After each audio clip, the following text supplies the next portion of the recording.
로마서 4장 10절에서 11절까지 보겠습니다. 그런즉 그것이 어떻게 여겨졌느냐? 할례시냐 무할례시냐? 할례시가 아니뇨? 무할례시니라. 그러므로 어떻게 생각하게 되었느냐? 그 할례에 의해서냐? 그 무할례에 의해서냐? 아니다. 그 할례에 의해서나 다른 무할례에 의해서가 아니다.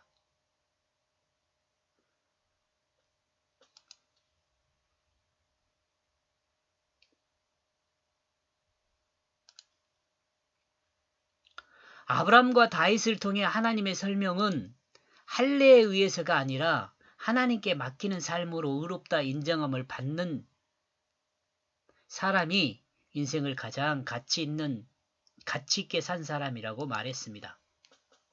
나와 여러분이 어떻게 살아야 될 것인지 생각을 좀 되지요. 우리의 인생의 가치가 뭐라고요? 하나님께 의롭다 인정함을 받는 거예요. 근데 하나님께 의롭다 인정함을 받는 것은 요 할례를 가지고 의롭다 인정함을 받는 게 아니에요. 뭐가 기라고요? 하나님께 맡기는 삶이 의롭다 인정함을 받는다는 거죠. 이러므로 하나님께 의롭다 인정함을 받지 못한 사람은 자기 마음에 옳은 대로 산 사람으로 인생을 헛되게 삶을 산 사람이라고 하겠습니다. 헛된 삶이죠. 인생을 하나님께 맡기지 않고 자기 마음에 옳은 대로 산 사람은 헛된 삶이에요. 여기서 조금 또 깊이 있게 여러분 생각해야 돼요. 하나님께 도대체 그럼 어떻게 우리가 하나님께 우리를 맡길 거냐?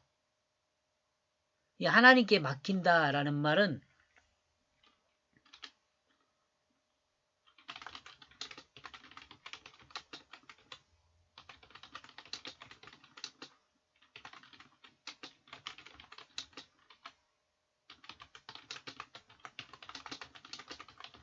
이 앞에서 설명했죠. 자신을 하나님께 맡긴다는 말은 하나님 말씀이 자기를 사용하게 하는 것이에요. 앞에서 설명했으니까 넘어갑니다. 외적으로 드러난 할례가 유대인의 혈통이 외적으로 드러나는 할례가 유대인의 혈통이 외식으로 율법을 지킴이 하나님 앞에 의롭다 인정받는 것이 아닙니다. 하나님께 의롭다 인정함을 받는 것은 삶을 하나님께 맡기고 하나님의 말씀을 믿음으로 말씀이 자기 육체를 사용하게 되는 삶이 하나님께 의롭다고 인정함을 받으며 가장 가치 있는 인생이라고 이야기하고 있습니다. 설명했죠?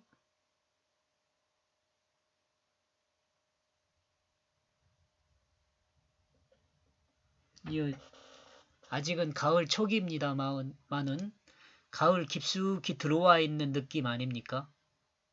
생각을 깊이 좀 해보셔야 돼요.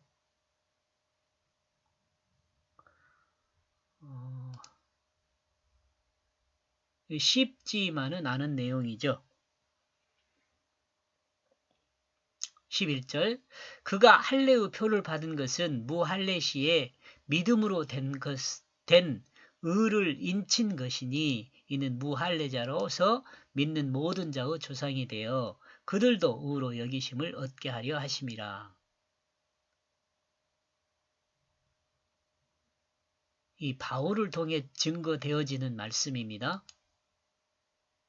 좀 깊이가 있어요. 이 지금 무할례자를 배려하는 그 내용을 하나님이 계시하고 있는 거죠. 거루로 그 표시를 붙잡는 것은 이 표시가 뭐예요? 할례예요, 할례? 할례의 그 의의 도장으로 그 무할례의 그 안에서 그 믿음이 그 자신의 그것으로 있다.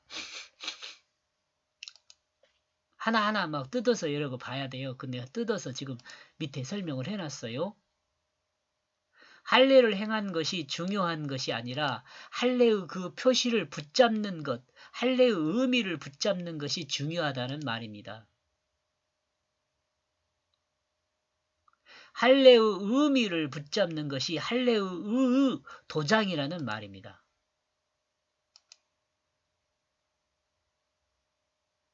의의 도장, 의의 도장.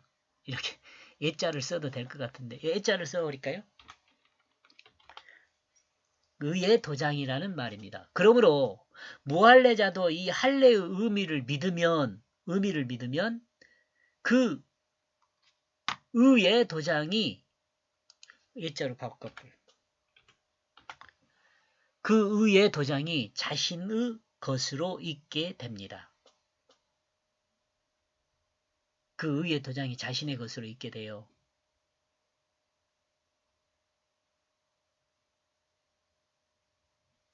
쉽지가 않아요. 여러분 조금 깊이 있게 들어야 합니다. 조금 많이 조금 많이.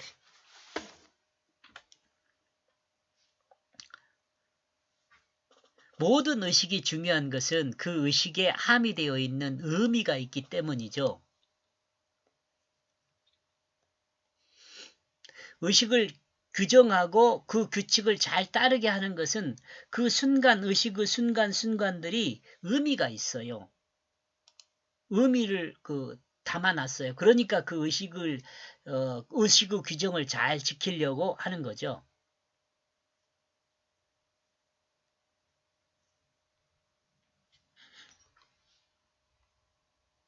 그런데 만약 의심의 의미를 무시하게 된다면 그 의식은 아무런 가치가 없죠. 의미를 무시하면 아무런 가치가 없어요. 그러니까 의식을 지키는 것이 중요한 것은 그 의미를 더욱더 명확히 드러내기 위해서 그 의식의 규정, 규범, 그 틀, 이런 것들을 지켜야죠. 근데 그 틀을 지키는 것이 더 중요한 것은 아니란 말이죠. 그 틀을 지키면서 드러낸 의미가 더 중요하다는 거예요.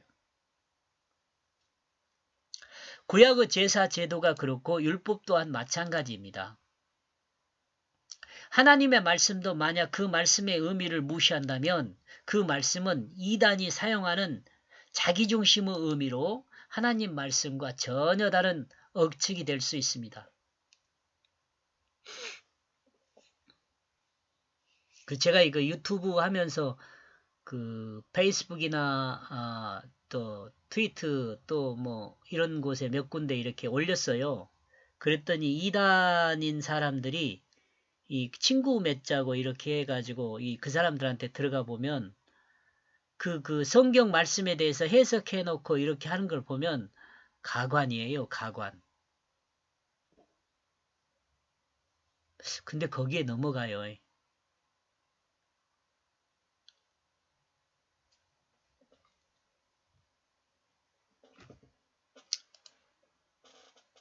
하나님 말씀과 의미는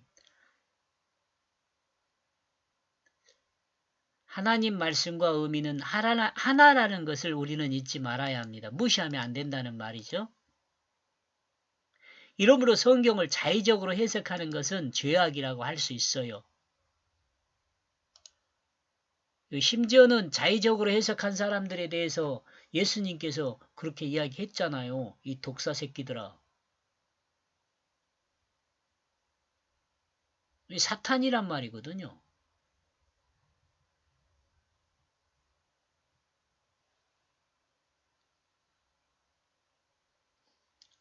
왜냐하면 하나님 말씀을 인간은 언어로 사용하는 결과를 가져오기 때문입니다. 하나님 말씀을 인간의 언어로 만드는 사람들이 많아요.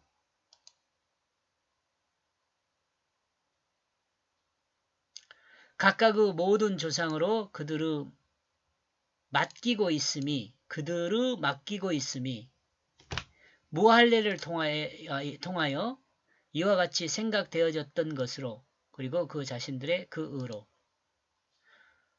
이것도 좀 이제 밑에 설명을 들어보면 뭐 돼요.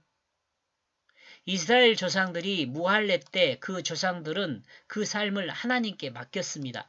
할례를 받지 않았을 때도 조상들 그 삶을 맡겼어요. 아브라함이 여러분 할례 받을 때가 언제입니까? 이스마엘이 출생할 때잖아요. 이삭이. 그래 할례 받을 때가 그런가요? 헷갈리네요. 이스마엘일 것 같은데.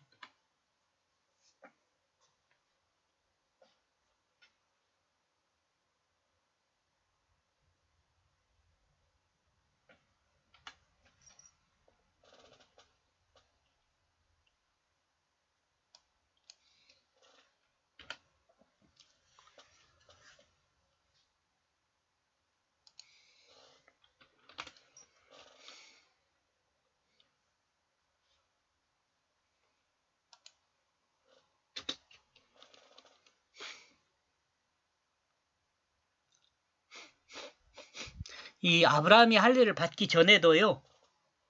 그 믿음을 가졌어요. 그죠? 그리고 할례를 행한 그것은 도장과 같은 것이었다.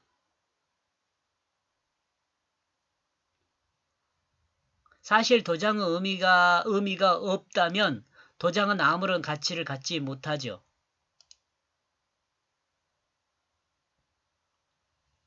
도장에는 의미가 있잖아요. 그 도장. 도장에 의미 없는 도장은 어때요?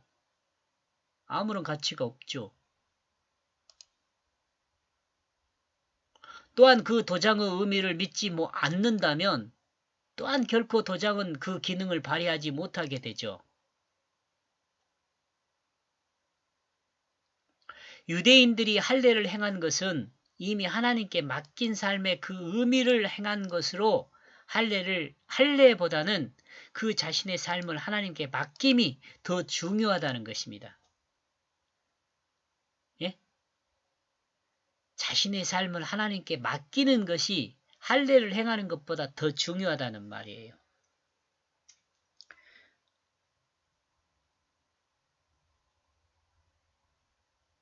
유대인의 조상은 이와 같이 생각하고 이것을 자신들의 의로 여겼습니다. 하나님께 맡기는 삶을 자신들의 의로 여겼다 이렇게 이해를 해야 돼요. 결과적으로는 다 그렇게 되지는 않았습니다만은 여기까지 보겠습니다. 고맙습니다.